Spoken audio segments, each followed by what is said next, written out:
Right. Yeah, most certainly. Okay, so let's take you back to, were you an entrepreneurial kid? You said you had a job at a university, but let's take you way back and then bring you up. How did you come up through the ranks to become the entrepreneur you are today? All right. So, Tom, I am of Haitian descent. My mom migrated to the States here a very long time. I was about 9 years old. Hmm. And the reason my mom migrated here to the States was that coming to the United States meant that she was going to have a better life for herself, and that she was going to be able to attain certain financial resources, and she was going to be able to use those financial resources to be able to take care of family back home, back in Haiti. So that was the idea. That was the Hmm. goal. That was the thing that brought her here to the States. But what I noticed is that when we came here to the States, my mom didn't have any money. And when we arrived here to the States, we moved into a one-bedroom apartment. Now, when I mean a one-bedroom apartment, essentially it was one bedroom and one living room. The living room was converted into a bedroom.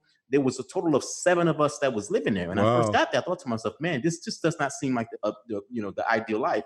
However, my mom and the folks that were living there, they were what we call migrant workers, and they were seasonal workers. They worked only a couple of months out of the year. They were trying to take care of themselves, and they also was trying to take care of family back home. So at that Hmm. moment, I started to ask myself, okay, there's got to be a better way. So my definition of there's got to be a better way, I thought to myself, okay, I am in a country that provides, opportunities that perhaps that I don't have back at my home country. How can I make the best of the resources that are available to me here in the States? And you're And nine the years old definition of thinking success, how about do I this. become successful? The way that You're I nine am years about old. 9 years old thinking about this. Wow. Wow. So, the I'm 9 years old thinking, okay, how do I make the best of my situation? How do I, grow from that?